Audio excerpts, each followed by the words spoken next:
بسم اللہ الرحمن الرحیم۔ ایک سوال ہے، بھینس کی قربانی کا کیا حکم ہے؟ یہ ایک آج کل سوال بہت زیادہ لوگ پوچھ رہے ہیں، کیونکہ یہ معاملہ اور سلسلہ بڑھتا ہی چلا جا رہا ہے۔ بہت سارے لوگ ہیں جو بھینس کی قربانی کو جائز سمجھتے ہیں، اور ان کی دلیل یہ ہے کہ الجاموس نوع من البقر، بھینس جو ہے یہ گائے کی ہی ایک قسم ہے۔ پہلا جواب تو یہ ہے کہ بعض لوگوں نے اگر یہ کہا ہے بھینس جو ہے یہ گائے کی قسم ہے، تو بہت سارے ایسے لوگ ہیں جنہوں نے ایسا نہیں بھی کہا، اور یہ ایک لغت کی کتابوں میں ہے نا۔ لغت کی کتابیں کس نے لکھی ہیں؟ یہ شریعت نہیں ہے۔ شریعت ہمیں کتاب و سنت سے ملے گی، اور اگر یہ ثابت کرنے والے ہیں کہ یہ بھینس گائے کی قسم ہے، تو بہت سارے ایسے بھی جو ثابت کرتے ہیں کہ بھینس گائے کی قسم نہیں ہے، ان کے بھی کئی دلائل ہیں۔ آپ یہ سن لیجیے، بھینس کے سینگ اور گائے کے سینگ میں واضح فرق ہے۔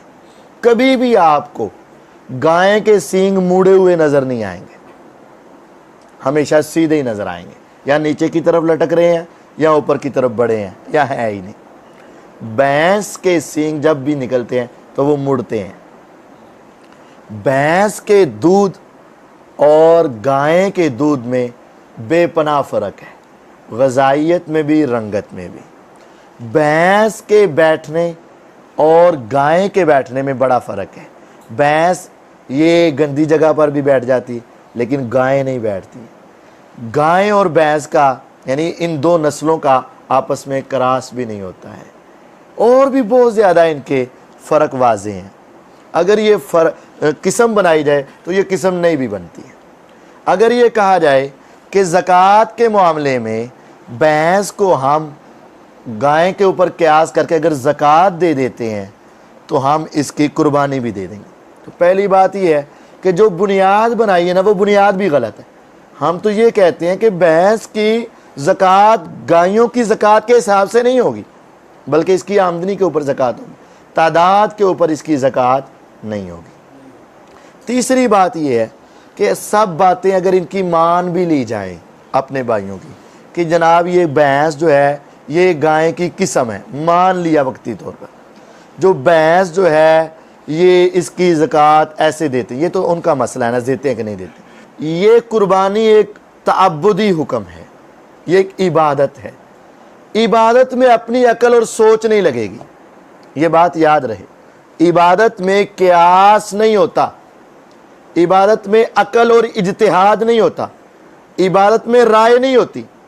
اگر اس وجہ سے قربانی کرتے ہیں بھینس کی کہ یہ گائے کی قسم ہے، تو ہرن جو ہے یہ بھی بکری کی ایک قسم ہے، اور یہ علماء نے لکھا ہے، اور یہ مفسر قرآن حال ہی کے عبدالسلام بن محمد حافظہ اللہ نے تفسیر قرآن جو ہے نا اس کی پہلی جلد میں غالباً جہاں 8ویں سپارے میں نا آتا ہے نا ثمانیۃ ازواج من الظان اثنین ومن الماعز اثنین، اس کے تحت انہوں نے لکھا ہے ہرن جو ہے، ہرن جس کو بولتے ہیں ہرن، یہ بکری کی ایک قسم ہے، تو کیا ہرن کی قربانی ہو جائے گی؟ نہیں ہوگی۔ جو قربانی اللہ کے رسول صلی اللہ علیہ وسلم نے کی ہے نا اسی کی قربانی جائز ہے۔ وہ آپ کی قولی حدیث سے، فعلی حدیث سے، تقریری حدیث سے جو قربانیاں ثابت ہیں اسی کی قربانی ہمیں کرنی ہے۔ اللہ کے نبی علیہ السلام نے حکم دیا ہے یا کر کے دکھایا ہے، یا آپ کی زندگی میں جو قربانیاں ہوئی ہیں اور آپ اس کے اوپر خاموش رہے ہیں، یہ ہے قولی، فعلی اور تقریری حدیث۔ ہم عبادت کر رہے ہیں، عبادت میں عقل کو دخل نہیں ہے، عبادت میں لغت کو دخل نہیں ہے، عبادت میں اجتہاد اور قیاس کو دخل نہیں ہے۔ جو قربانی اللہ کے نبی صلی اللہ علیہ وسلم سے ثابت ہمیں وہی کرنی چاہیے، اور احتیاط بھی اسی میں ہے۔ اب دیکھیں نا، ایک چیز آسانی سے مہیا ہو رہی ہے، ایک چیز آسانی سے مل رہی ہے، گائے بھی مل رہی ہے، اونٹ بھی مل رہا ہے، بکرا چھترا بھی مل رہا ہے، دمبا بھی مل رہا ہے، یہ چیزیں آسانی سے ساری اویلیبل ہیں، اور ان کے اوپر مہر نبوت ہے کہ یہ کرنی جائز اور درست ہے، اور ایک وہ چیز جس کے اوپر واضح طور پر کوئی دلیل نہیں ہے، واضح طور پر کوئی دلیل نہیں۔ کہا جاتا ہے چونکہ عرب کے علاقے میں اس وقت بھینس نہیں پائی جاتی تھی، دوسرے علاقوں میں پائی جاتی تھی، اگر ہوتی تو نبی علیہ السلام اس کی بھی کرتے۔ تو یہ تو عقل ہے نا، یہ تو اپنی سوچ ہے نا، ہوتا تو ایسے ہوتا۔ ہم کہتے ہیں اچھا یار، جو چیزیں اللہ کے نبی علیہ السلام کے دور میں پائی جاتی تھی اور آپ نے ان کی قربانی کی، اس کے اوپر تو مہر لگ گئی اور یقین ہو گیا نا، اور جو دوسری نہیں آپ نے کی، ہو سکتا ہے کہ آپ کی بات ٹھیک ہو، حالانکہ دلائل نہیں ہے، وقتی طور پر مان لیا، ہو سکتا ہے کہ صحیح ہو، اور یہ بھی تو ہو سکتا ہے کہ نہ صحیح ہو، دونوں ہی باتیں ہیں نا۔ اگر اس کے صحیح ہونے کا احتمال ہے تو غلط ہونے کا بھی تو احتمال ہے نا۔ ہرن کو بھی قربانی کے طور پر پھر کر لیا کرو، کوئی بھی نہیں کرتا اور کوئی بھی اس کی اجازت نہیں دیتا، کوئی بھی اس کا فتویٰ نہیں دیتا۔